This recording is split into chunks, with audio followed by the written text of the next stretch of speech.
approval of minutes. I call on Vice Chair Turner. Mr. Chairman, I've had a chance to review the minutes, find them in order, and make a motion for their approval. A motion, is there a second? Second. All in favor, please say aye. Aye. Motion passes. Several announcements. First, we need to announce 2 vacancies on the Code Enforcement Board. This is the term of Daryl Alexander and Jim Aberwater. Announce the female vacancy on the Limeball Library Board to fill the unexpired term of Mrs. Nell Blankenship, and this term will expire June 2017. Also to announce a vacancy on the Stones River Regional Library Board to fill the unexpired term of Mrs. Nell Blankenship. That term also expires June 2017. Currently, we need to fill 2 vacancies on the Industrial Development Board and Health Education and Facilities Board. We have 3 applicants. As usual, we'll ask if the applicants are here, we'll ask them if they would like to make a statement. And if the committee has any questions for those applicants, you'll have an opportunity to do so. Our first applicant is Mr. Ed Davenport. Mr. Davenport here?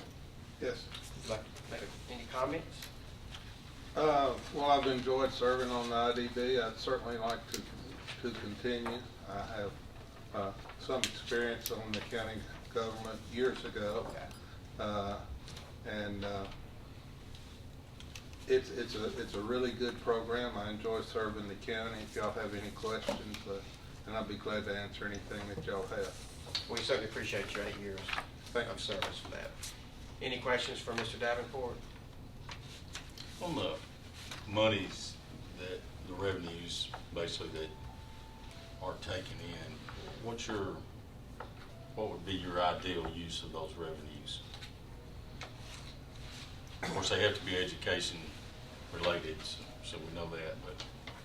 Yes, now, and we do have some funds now since, a Nissan big installment came in a few years ago, which we did set up a program where we can take applications for people to apply to that. Right now, it's set up somewhat like an endowment plan where we're set up to disperse as much as 4% a year, which means that it should continue on. That can change if we have something of primary importance, if we had the opportunity for another Nissan type company coming to the community. Certainly, jobs is always the important thing. The other thing where we've used our money quite a bit is on education with supporting MTSU and their science building, and also with the college there in Smyrna, and also we have supported the industrial, the airport, since we all are owners of that. Those are some of the places where we have most recently spent the majority of our funds that have come in. And I think those type of projects is what we really would look at continue doing. I appreciate that. Being on budget's why I ask. I'm always looking for money somewhere. I know there's been times in the past where, the funds y'all had available had already been dedicated elsewhere. So that's kind of where I was asking. And of course, I'm aware of what y'all are doing to help the county, and I appreciate that. Thank you. Well, like I say, education, jobs, and the airport, those have been our biggest expense. And I don't see that changing. Thank you. Anything else? Mrs. Deborah Kennedy. Mr. Randall Matlock. I know Mr. Matlock has served about 12 years on this board and is also asking for reappointment. Is there a motion? I move that we nominate all 3 candidates and elect 2. Is there a second to that motion? Second. Motion passes. Now we're ready to call the vote. Commissioner Johnson, Mr. Davenport, Mr. Matlock. Commissioner McAdoo, Mr. Davenport and Mr. Matlock. Commissioner P, Davenport and Matlock. Commissioner Phillips, Davenport and Matlock. Commissioner Stevens, Davenport and Matlock. Commissioner Turner, Davenport and Kennedy. Commissioner Gooch. Mr. Davenport, Mr. Matlock. Commissioner Turner, did you say Matlock or Davenport? I'm sorry, I said Davenport and Okay. Kennedy. Right, Miss okay. Kennedy. Okay. 6 for Matlock, 7 for Davenport. Okay, Mr. Matlock and Mr. Davenport, your name will be submitted to the full commission. Thank you all very much. Okay, thank you very much. Anytime you have questions, please contact us. Appreciate it. Appreciate your Thank work.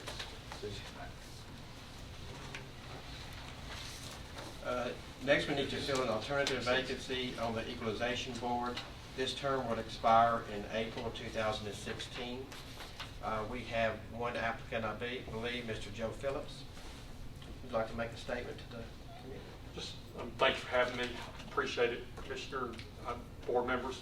Just been a lifelong community member. I retired and my baby girl's grown, so I've got some time. I just want to give back and serve my community any way I can, and this is a start. So it'll be a new experience for me. So I just appreciate the opportunity, sir. Any questions for Mr. Phillips? If not, we'll take a motion. I move that we nominate and elect Mr. Phillips by acclamation. Okay, is there a second? Is there a second, Commissioner Johnson? All in favor, please say aye. Aye. Motion carries. Thank you, Mr. Phillips. Thank you. Your name will be Thanks, sir. submitted to the commission. Yes, sir. Thank you. Okay. Next, we need to appoint the appointment of Smyrna Judicial Commissioners. Commissioner, Mr. Carmen Arnold, and I'll take a motion concerning Mr. Arnold. Move to approve. Okay, is there a second? Second. All in favor, please say aye. Aye. Motion passes. A few more announcements. We need to announce the election of Chairman Pro Tem at the September Commission meeting. We need to announce a tentative election of the Commission Chairman at the August Commission meeting, and to announce an election of the Steering Committee at the August Commission meeting. Also, we need to announce the election of Commission Chaplain at the September Commission meeting. On our agenda, we'll review an accounting acts and evaluate this act. And we'd like to invite the mayor and the finance director to the table, please. The mayor thought if he sat one row back, he would be seen. But, His note is more than capable of directing this discussion. well, she is, we just like to see your face. Hopefully I'll have two more that way.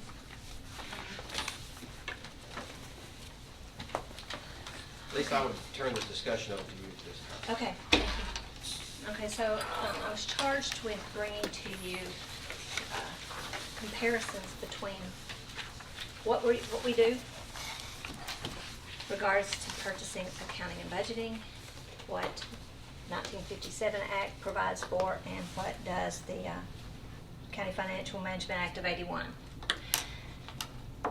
Y'all ready? Okay. 57 has 3 parts to it. It's 3 different separate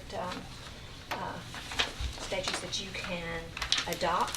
One relates to purchasing, one to budget, and one to financial accounting. What this county does is you have a purchasing committee whose chair is the county mayor. And there are 7 members on the committee.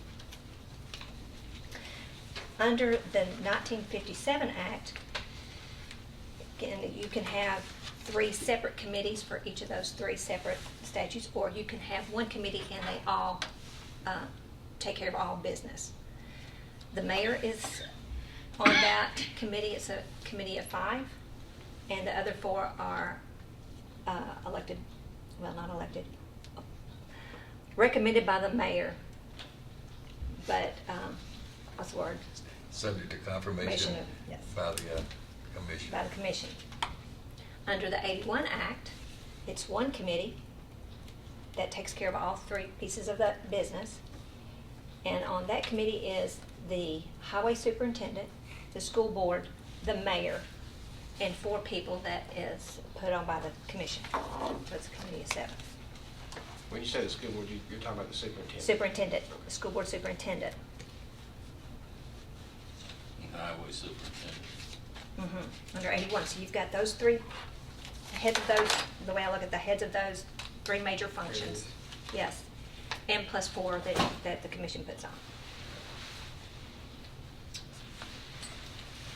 All right, so when you talk about purchasing, the purchasing component under 81 can either be put under the finance director or in a separate head. That's a choice. Under 81, that committee of highway superintendent, school superintendent, mayor, and 4, they appoint. That committee appoints the finance director. Okay.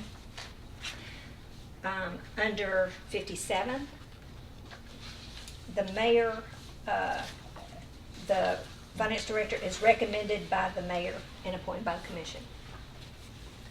Under the way we do, the commission appoints the finance director, subject to, well, it's budget committee recommends to the full commission, and they appoint finance director. So it's kind of, do you see, it's kind of set in 3 different kind of scenario, the different ways of operating.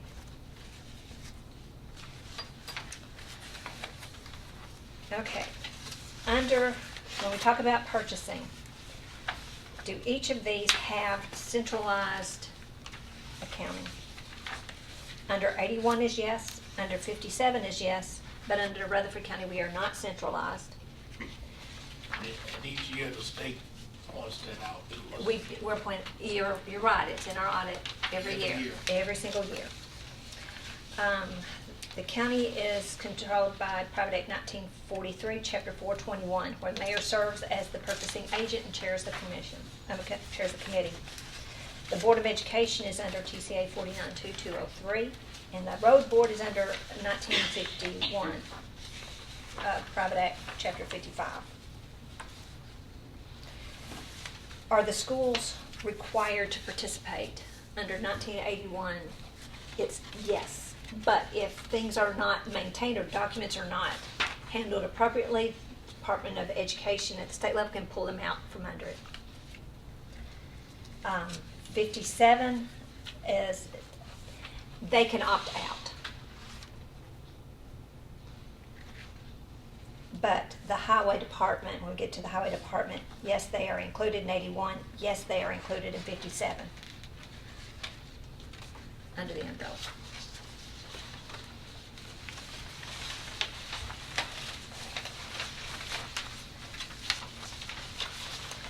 And the last page of this little document that's stapled together talks about the conflict of interest in each one. I'm trying to bring that language out of those laws.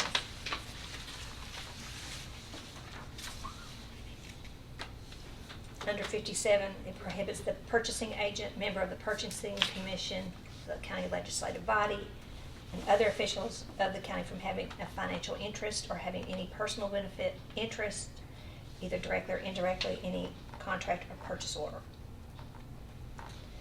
Under 81, that's pretty lengthy, I'll let y'all read it. I'm not gonna read it. But similar to 57, in our private act, we do state neither the county purchasing committee nor any assistant or employee working under its direction shall be financially interested or have any personal beneficial interest, either directly or indirectly, in the purchasing of any supplies, materials, equipment for the county, nor any firm, corporation, partnership, association, or individual furnishing any such supplies, materials, or equipment. Nor shall the county purchasing committee or assistant or employee accept or receive directly or indirectly from any person, firm, partnership, association to whom any contract may be awarded by rebate, gift, or otherwise, any money or anything of value whatsoever. The penalty, grab this, for not complying, under 81, under their conflict of interest, it is a class C misdemeanor and subject to removal from office or position.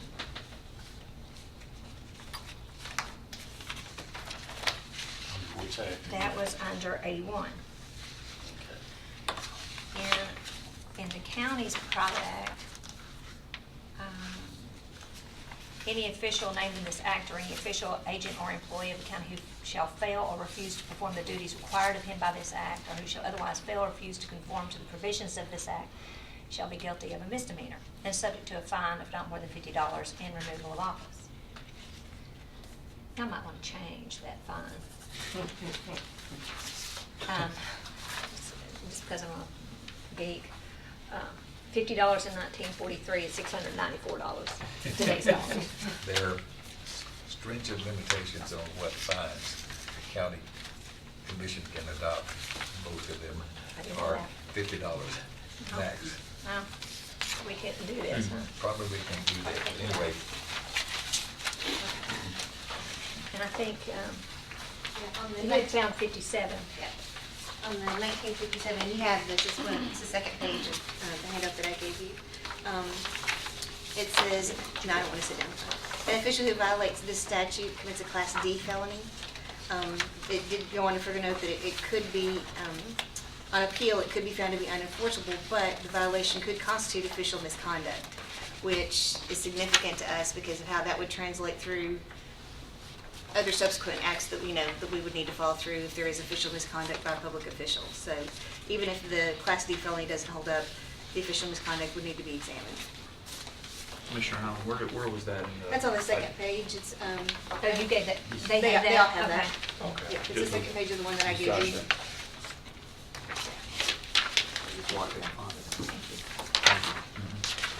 That's 7.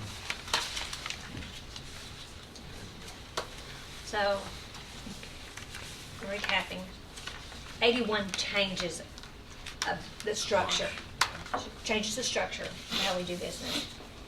And this page with the colors gives you the two options of how it's set up with the Department of Finance and the Deputy Director of Finance. Again, we either have the purchasing agent under the Director of Finance or totally separate. But they would report back to this Finance Committee. What do you want? And then this one is just, again, just finding all the ones that compare the two. Lisa, or have you finished your I'm presentation? done with this. How, besides the structure of the committees, which is the main changes I see in both these acts, does this, what would it basically do to our budget process? Would it make it harder for the county to operate? No, actually, it's kind of what we do. I mean, we already have centralized budgeting and centralized accounting. Those two pieces that we already have. We just don't have the centralized purchasing. Well, the reason this was brought to you was Ethics Committee's frustration of seeing, what options we had to look at, and, if somebody is guilty of a criminal act, and then how they're treated under these two different acts. And, I don't really want to change the way our budget system and our committee systems are set up. So my question is this to the committee, and maybe any of y'all here that can answer that: could we not modify our private act to pick up some of the consequences that are named in these others? I think we need to sit down and study that with our attorney, and maybe 2 or 3 of us sit down together, or all of us sit down together and say, hey, maybe we need to modify the Rutherford County's private act so that the consequences are as stringent in our act as they are in these others. I mean, that's, to me, is what we're after. I wouldn't want an upheaval of our committee system or the way it's working right now. I think it works pretty well, but I don't know what the rest of y'all's thoughts are on that. But Mayor, do you know, would it be possible for us to modify our existing system and say add some of the verbiage off of purchasing law of 57, say, you know, the part that either directly or indirectly in any contract or purchase, you know, it would be forbidden, and what the consequences are? It's certainly, we can change our private act. I think our private act pretty much has that same language, but I think what, as Alan just pointed out, the penalties in the 57 appear to be more defined and more rigid Well, that's- than what we have. So I think that could, there's no reason that they wouldn't choose to approve our private act. I think if we have a 2/3 vote from our commission, it sends it down there to them. But I think we pretty much have already listed the same kinds of indirect and direct and listed all the people involved. I think we've got that covered. We just have a misdemeanor with a fine up to $50, whereas that goes a bit further in that it's a felony, and a felony is what's required under that abuse of power law. So it might put you one half step closer to getting somebody convicted of abuse of power or found to be guilty of abuse of power, which then is tantamount to removal from office. The one thing I did not do is to contemplate how would we merge 57 if all you adopted was the purchasing. If that was all you did, how would that blend in with what we do? Well, CTAS says one can choose one of the three pieces of 57, purchasing being one of them, if they so desire. The only, Now, the 57 gives the mayor more authority. The mayor right now just serves with 6 other commissioners as part of the purchasing committee. Under the county purchasing law of 1957, the mayor appoints the purchasing agent with, again, subject to the approval of the county legislative body. And I believe also, I don't know how we would appoint the actual purchasing committee because it's still the you, mayor. it's you and 4. It's the mayor and then 4 I recommend 4. recommended by the county mayor, approved by the county And commission. you would approve those, so you're You'd taking. recommend, but they'd have to approve. Yeah, you're taking some of your current unilateral authority away and giving it somewhat indirectly to the mayor to appoint that purchasing committee, which you may not want to do. But we can change the private act to include the language regarding the penalties, et Can cetera, you, that's what I don't. without adopting the private act, but just by modifying our own, without adopting the The public law. 57 purchasing law and just modify ours, potentially. So does our private act supersede the 57 and 81 acts? Mhm. Like that's It's what by we're local operating under. option, they're local option, you can choose. They're not required that you have to do this. They're out there if you don't have anything, there's some. So we're strictly operating under the private act only? Yes. Yes, sir. Okay. There are 95 counties, 55 of them are operating private act, 57 or 81. It appears there's 40 counties that are operating under just general law. So it's all over the It's map all on over who's the doing board. what. Now my information is from their 2010 class, but I wouldn't think that they would, that the mayor's right. It's all over the board on what the various counties are doing. With both purchasing and with these financial acts. On our current private act, it says neither the county purchasing committee nor any assistant or employee working under its direction. Now, who would be considered working under their direction? Me and Shirley and Vicki.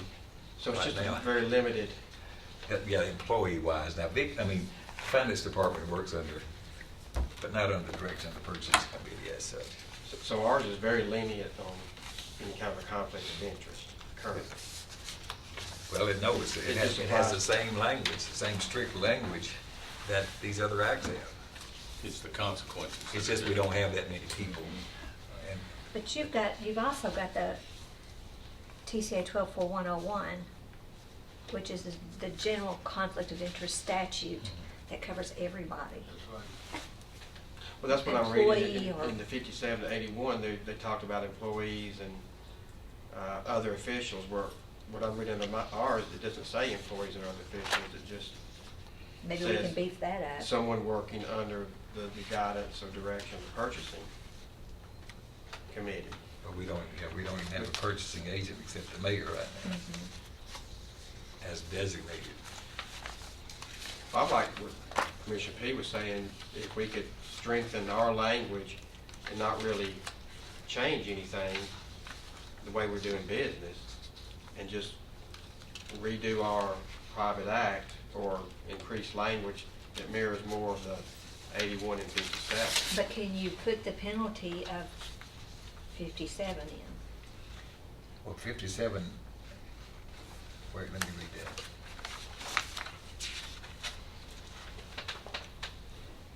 Commit, well, they defined it. Well, 57, if it's, we could put it in, if this is okay under the County Purchasing Law Act of 57. We can mirror it? We can mirror that with a Class D felony. There's no reason why we couldn't. I mean, that one would object. Well, While what- the Tennessee Court of Criminal Appeals found this penalty to be unenforceable. Okay, so again, you put it in there, it's unenforceable. According to this. Yeah, to finish that sentence. So the Then you violation. go further, a violation could constitute official misconduct, another Attorney General's opinion, which then leads to the potential of a abuse of power. So again, you're in a gray area, but maybe you're in a gray area of more strength than we currently are, certainly, because we've only talked about a misdemeanor. Under the state ethics that we all voted on, it's been a few years back that we voted on that and came under it. It basically, there's nothing more in it as far as consequences No, than what we've there got there are right no now. penalties, there are no penalties outlined there. I mean, until Do you have a you handbook? tip the abuse of power. This Is is the hand, CTAS. CTAS's handbook? That's it. Do we know why they found that penalty to be unenforceable? No, I haven't read that opinion. It's, We might be able to set it up a different way. it's whatever problem. probably has its foundation in what I was telling you about what we can put in place as far as penalties and fines. I mean, we'd have to have our attorneys, but we've been through several things like litter ordinance, like noise ordinance. $50 fine is the most we can put in place. Statute won't allow it. It may be it may be in our Constitution, quite honestly. I believe it is, Mr. Stevens. Tennessee Constitution.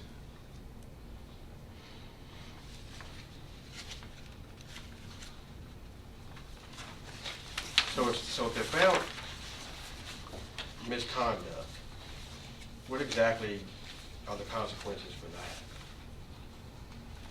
that? And under ours, Well, it says right here, violation could constitute official misconduct.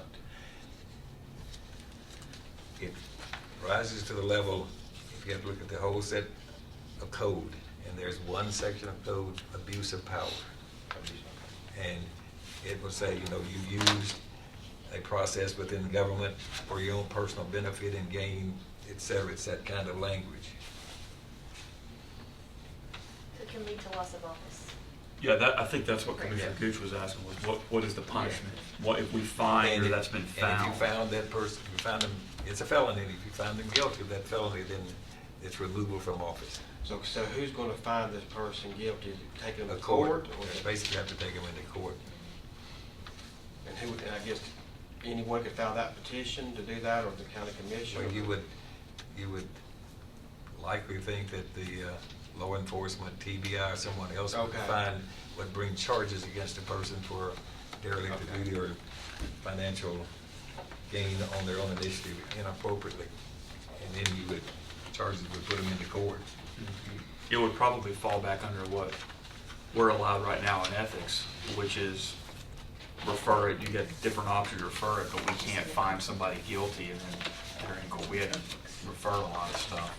So I would imagine it would go back to the TBI or someone that has investigative power to find if that's an actual misconduct, and then the court would make that decision if it's subject to Or removal. maybe the district attorney. Or whoever, yeah, somebody in that official capacity, that the ethics committee doesn't have that authority to do. It'd have to be somebody in official capacity.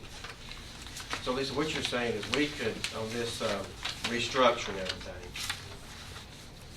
we could not do that, but still change our language. Yes, Okay. yes.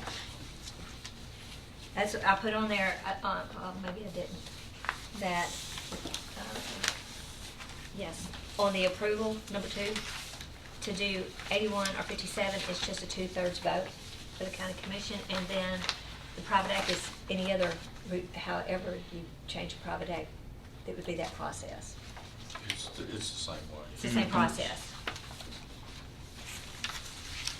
So just to clean this up a little bit, is there anyone interested in even talking or discussing further about the restructuring? 81 and 57. 81 and 57, as far as changing the way we do business? I'm not interested in looking at the structure of 81 or 57. Okay. I like the structure we've got now, at least I'm comfortable with it, know how it operates. But I would be interested in seeing more stringent penalties on people that are found to be in a conflict of interest or. Okay, so I'm not getting that anyone's really interested in changing the structure. We just want to look at changing the conflict of interest wording and penalties. Okay. Can that be done? Yeah, I think with some help and some discussion, I think we could ask our county attorney to, and we could, a couple of us or more could give him some ideas after we sort of focused on some of these things. We already know some of the things that we might want to suggest possibly.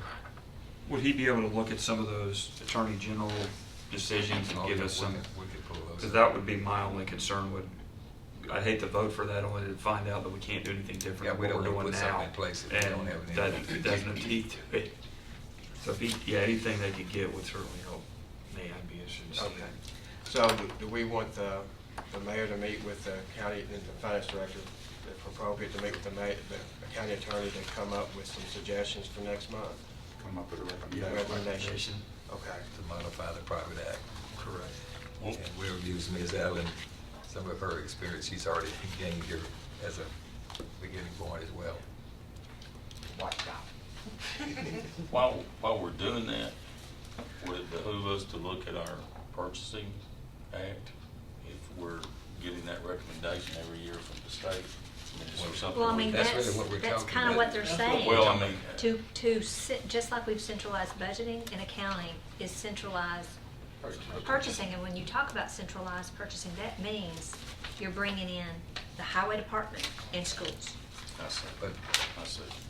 and maybe, well, the first now, we're talking about just changing our purchasing act to address these penalties and et cetera. On the county side. Now, Lisa and I have had a 5-minute conversation, and I've had I think we need to seriously think about doing some things differently with respect to overall purchasing.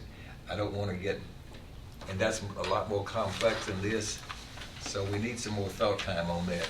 So maybe could be taken in 2 steps is what I'm telling you. We could maybe tighten up our penalties and try to get that cleaned up, but then the process of putting this together where we've got more centralized quote purchasing, whatever that might mean. We don't know how many people are going to be involved in this. I mean, whether the school board, the highway department, or otherwise.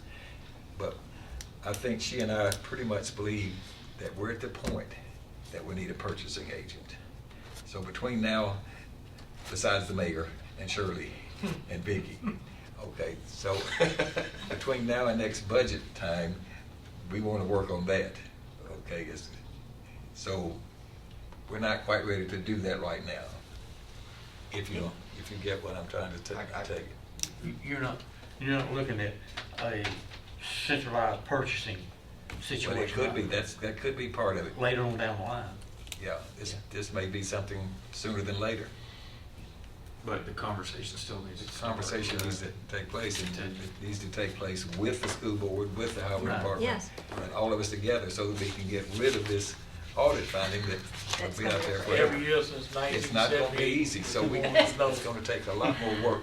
Well, and what I had hoped to do, because I mean, it's in my counterparts in Knox County, They don't have it on the web, that it was easily to get to, but they are all under one, and they're not under 57 or 81, but they are centralized. They have a purchasing department that handles all three. Well, that's my question, as far as centralized. I need some education here, but, you know, to me, being centralized is all three of our entities, or all of our entities being able to utilize our purchasing, and we do that already, don't we? I mean, any bid that the school has out there, or we put out there, we have those so that the other departments We can can piggyback ride off on of that. them. I mean, to me, that is centralized.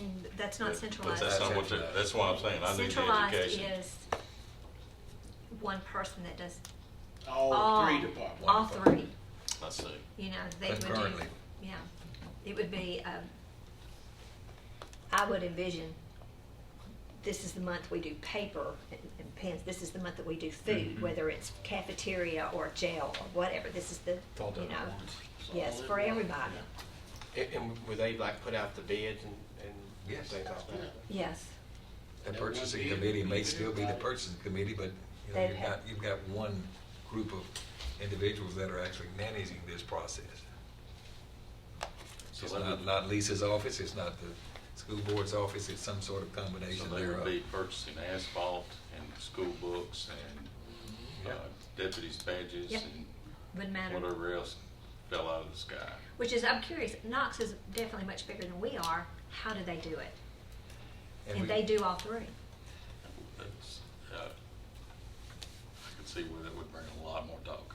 So we need more time to evaluate and visit, but we could go ahead and sort of talk about these other improvements in the purchasing private act.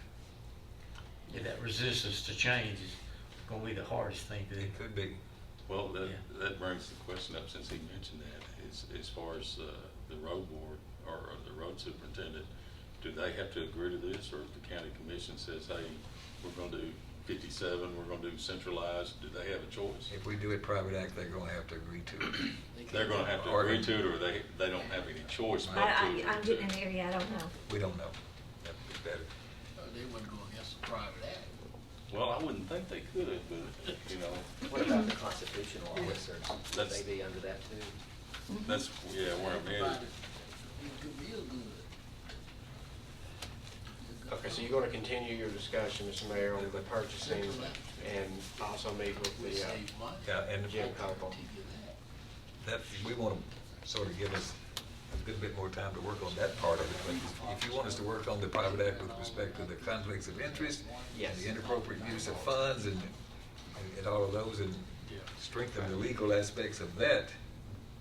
we That could be one thing. we Yes, can- that'd be one We thing. can sort of focus on that right now, but with the rest of it, give us some latitude on how we do this. Can that be done by our September meeting? Power struggle. Yeah, I think we could probably do something like I that. don't want to rush this, but just asking, can that be done? You think?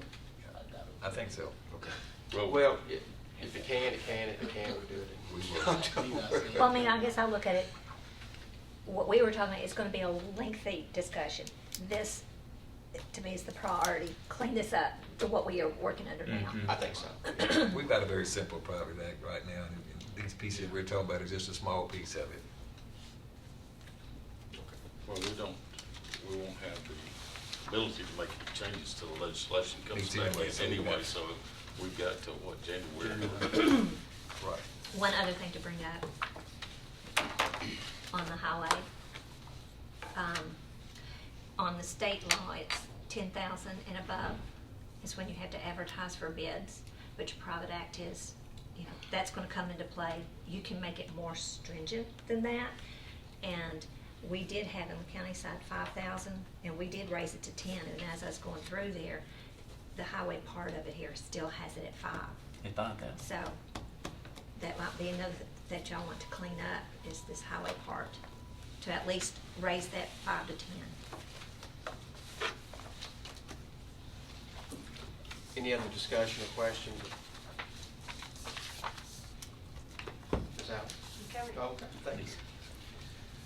Okay, item number, But go ahead. I'd like you guys to make a motion to instruct the mayor and the finance director to have some conversations with our county attorney to review the private act and make some recommendations regarding the penalties, et cetera, just so it's on the record. Okay. Make a motion that the county attorney and finance director have a conversation with the county attorney about changes inside the private act for, I lost the last part, I just couldn't remember. You did Penalties, good. that You was did the good. penalties, thank you, Commissioner. I think Becky got it down. Penalties was the one that got me stuck. I couldn't remember what it was. Okay, all in favor, please say aye. Aye. Opposed? Motion carries. There we go. Item number 12, this was just when we can recommend it and approve the consent agenda. I think we was going to look at that after 6 months just to revisit it and see if there's any questions or the feeling of this committee. If we want to make any changes, continue on with it, or do away with it. We have heard multiple phone calls from the budget chairman on wanting to keep it. So just going to throw this out.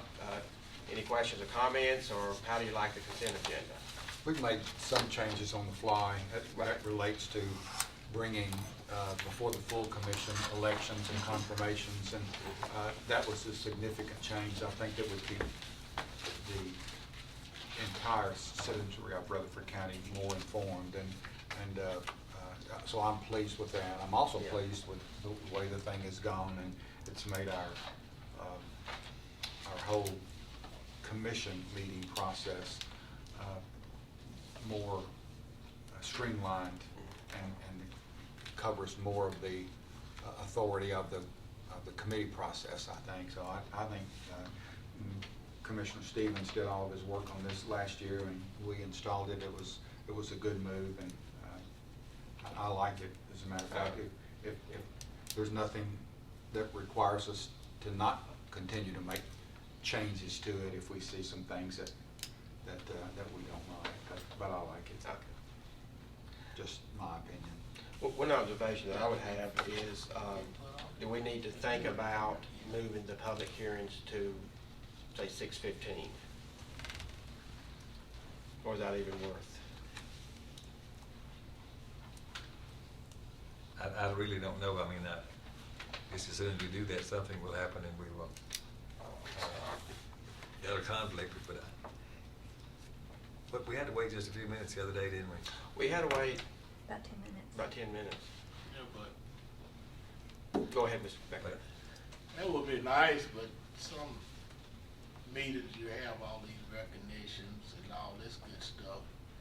And if you start doing the recognition out of this organization, that organization, bring families up and all that stuff, you might miss at 6:15. One other thing I'd say too, Commissioner Gooch, on that is, even that 15-minute window gives some folks time to get home from work. If they can't make it at 6:15, I know, speaking for myself, driving from Nashville, every minute counts. Okay. To get here, I would, for me, I would just as soon keep it at 6:30, Okay. just for that reason alone. And let's see, if it does become a problem, you can revisit this discussion, but I think don't change it quite yet, maybe. Yeah, that's probably right. All right, cool. Any other comments on that? Commissioner Stevens, thank you so much for helping us I out. think it's working very well the way it is. All right, reschedule of the September meeting, actually falls on Labor Day. The recommendation is the 9th, which is on a Wednesday. Anybody object to Wednesday the 9th? Seeing no objection, our next September meeting will be on the 9th. Any other business? And Mr. Chairman? Yes, sir. Just as a reminder, we sort of set a tentative schedule. On September the 9th, Mrs. Stevenson, who is here, she's going to present again a revisit and a review of our retirement plan and other options, et cetera. So that's going to be one of your primary discussion point next meeting time. And then maybe Lisa and I will have some recommendations to bring back to you, but that's... Is the state treasurer or someone from his office going to come too? that's up to, I don't know. They can. I talked to, the gentleman, his name is Josh, and his last name's escaped me, but talked to him about what kind of information. I believe that during the budget process, I said if you had specific questions to let me know, because he wants to bring information that is useful, not just, fraud. And so what we had discussed was me bringing the options that were out there available so that you could review them and then let me know what questions. And then he said that he would come and bring whomever we want to come speak to, the steering committee and the other commissioners if they wanted to come to give you the rest of the information. I started by asking him to provide us with a list of what other counties were participating, which plans they were in, what was the cost of their plans, the size of their population. Also, it already pulled data of our surrounding counties and the municipalities within Rutherford County. So if you guys could give me some feedback on what you would like to know, other just plans and cost. Last time we also did what benefit the employee would take home on the average salary based on years of service and those type things. If you'll tell me what you want, that way it'll be more meaningful when they come and they won't have to come a couple of times, they can bring what you need. So I really appreciate any feedback that you have that you'd be interested in hearing. But yes, he said that he would come. We can either do it in September. I tentatively said October because I had not heard anything from any of these the steering committee or budget, what you were interested in. So I told him to let me come in September and kind of lay out everything, and then you tell me what more information you would like. And he said he would be happy to come in October. I'd like to know about the health of the plan. The It plan? seemed like, something I Okay. seen before said it was only 81% funded. Okay. And I think that's important for people to see, that if it's only 81% funded, 19% isn't funded, and somebody's not gonna get what they were promised. So I think that's really important for people to see when they're making decisions. December meeting, we want to talk about. Is there anything else that you know right off the top of your head you'd want to know other than what I mentioned? I'd also like to know what other counties have changed recently and switched from pensions I've got that already. to regular retirement plans. Okay. It's not as far away as you might think. Okay. Any other business? Maybe so. We had some conversation at our last commission meeting about addressing county matters with our state legislative delegation. And we also talked about the possibility of moving that forward from January to maybe December. And I personally think that's a good idea. They're kind of in session, and this would be a pre-session meeting that we could maybe get more input from them. And this is just throwing this out, our scheduled December meeting is Monday the 7th, and I would prefer that we have our annual review and meeting with our state delegation in December versus January. And then once again, that's just me. If you guys are okay with January, we can leave it that way, but this is kind of right after Thanksgiving and several weeks before Christmas, so I don't think that we'd have a big conflict of holiday conflict or anything right in there, and I would prefer that we meet with them before the session starts versus after the session starts. Okay, that makes sense. Are you still, we still want to do it at a regular meeting? I know we got some big ticket items coming up. It's a good thought. So let's do this. Does anyone object to the December meeting with the legislators? We can kind of see what's on our agenda in December, and if we think it's too big, then maybe we can just have maybe a special call meeting. Because I think that meeting is very important. And I hate to rush it if we got a lot of important business. So I appreciate you bringing that up. And if you just give us some flexibility, that if we see we've got a lot on the agenda for December, we just may call a special meeting. I've got another. Okay. Okay, it's a issue that relates to retirement. The GASB standards have changed again, and so this liability that we have for pension is now going to be on the face of the financial statements. Instead, it's going to be, previous to all in the notes, now it's going to be on the financial statements, it's going to look differently. With this, and because of the changes, the state is really looking at how we handle people's leave. Are we sending the correct information into the state? Is the state getting the right information from us? There was a lot of testing, a lot of test work that was done, and Rutherford County was one of the ones that they picked to test. We went through pretty good. I mean, without problem, I'm not aware of any problem that was our fault that we had. But with that and some other issues, I may have not done something kosher. That's not a good word. It has to do with our elected officials. My office had inconsistent treatment on how we handled some elected officials. I'm just going to group them all elected officials. With sick leave. Some we had accruing sick leave, some not. None accruing annual leave.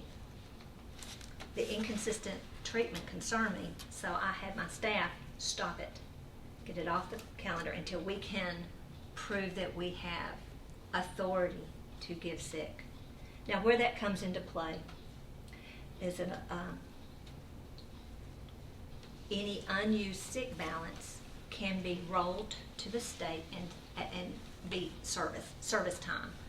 So I may have a year's worth of sick leave and say I'm going to retire.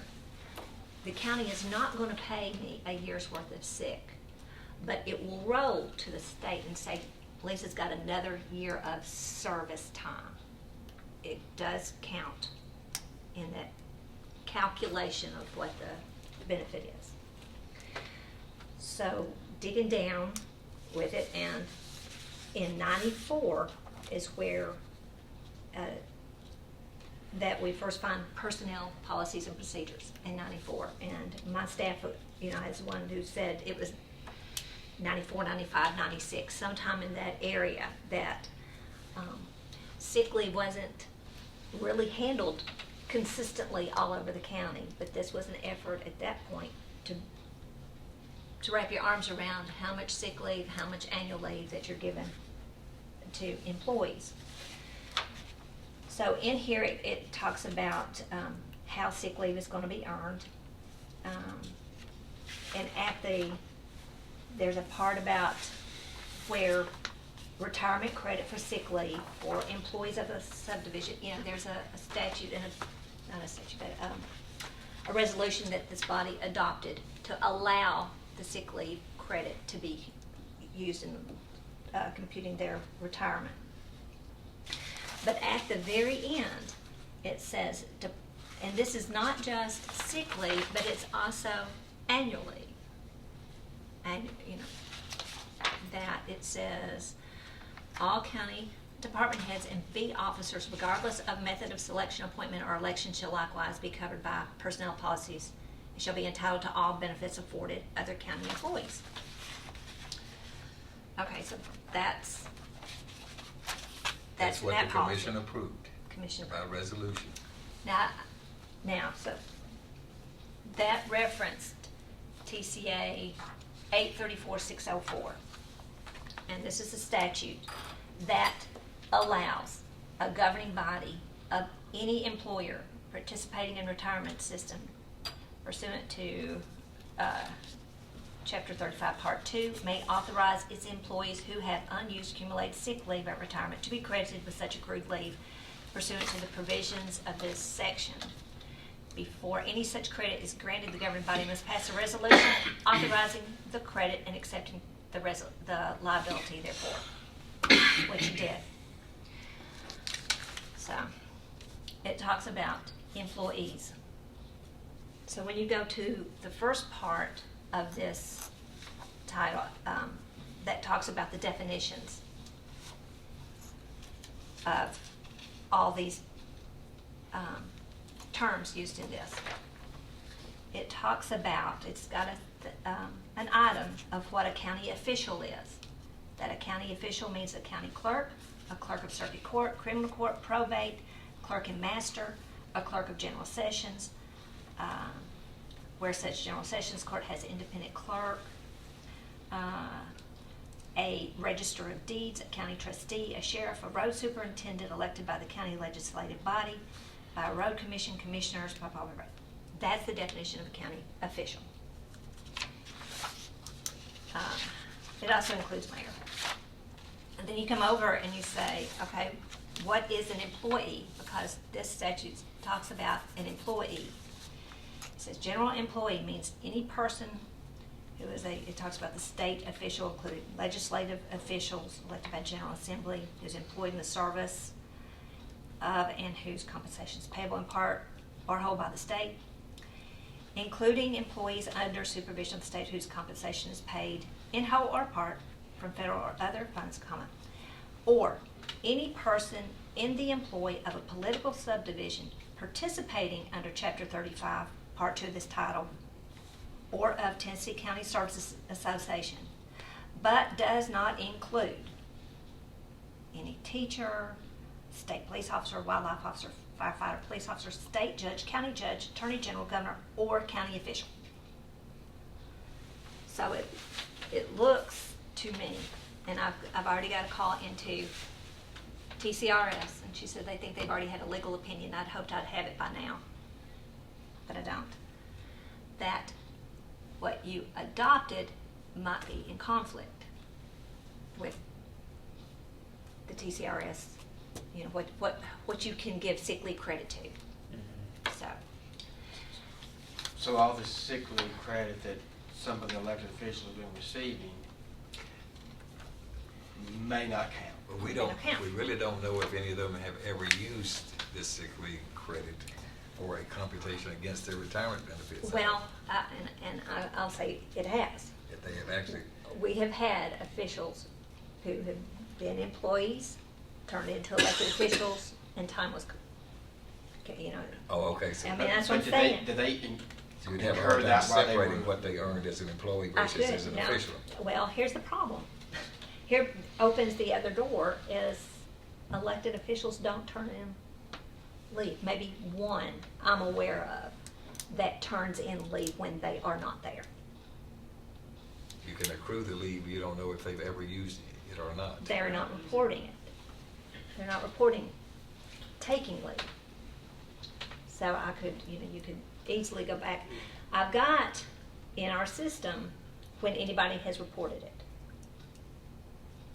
So it'd be real easy to say this person was elected at this point to this point, subtract out, because we accrue 1 day per month. So it'd be real easy to know how many hours were in there and report it. So, you know, it's just how you peel back one piece of the onion and you just see another problem. I'm going to go back to 94, and I'm going to go back to our own handbook. It's not just sick leave, but annual leave. None of our elected officials, you know, this is how it was when I came in, how it's been done before me and how it's continued to do. That none of the elected officials have any annual accumulated. But this says they would have it. But then, through the budget process, we have minimum salaries, and we pay the minimum. We don't pay in excess of the minimum. We pay the minimum. So it really doesn't matter whether that elected official was there every day, half the time, or a piece of the time. We have to pay the minimum. Yeah, but the state sets their salary as elected official now. Right, that's what I'm saying. That's the minimum that we have to pay. So it doesn't matter whether they're there or not. Never show up at all. We have gotta to pay it. we have to pay the minimum. So I don't know if that was the thought process why there was never any annual, because it didn't really matter. You're going to pay them the minimum. What are you saying, Lisa? You've gone on for 10 or 15 minutes, so what are you saying? What do you recommend? I'm saying I guess She needs to know, does the statute state statute under TCRS trump this resolution For 20 years. that gives elected officials the right to whatever sick leave time they haven't used, even though they may or may not have ever reported any of it, to be taking care of that forward as additional credit towards the years of service when they get their retirement benefits.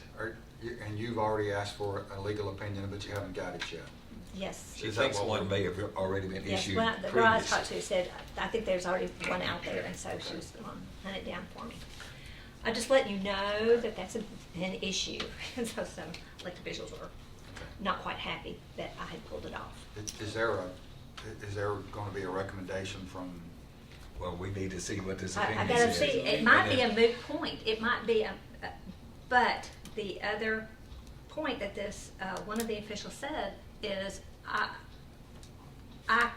they can't give their leave away. Sick leave donation, Right. you know. They, you know, if I'm not accounting for it, then they can't have it and give it away, you know. It just, all of it just doesn't. This is only pertaining to the elected officials, Yes. nothing to do with the employees, correct? That's right. Correct. The employees have a right Because to do this. it's, That's right, employee, and I don't That's see a clear. conflict. TCRS, now I know, when I retired, I rolled over 18 months sick leave to As an include in, employee. yeah, to my benefits. That's right, so that's, So, but it doesn't affect any of the employees at all. No, It's it's just this weird, These elected Weird officials are thing, elected excluded officials- in the TCRS code. And so so I just don't know how to basically- I don't know how to manage this. Well, I do, I can manage It it. is But I too just don't, do they get sick? Do they get sick? But, I mean, we can put the sick back on, but know that the elected officials do not turn in timesheets. They don't turn in when they're not there. So they'll be accruing sick leave to donate to other people.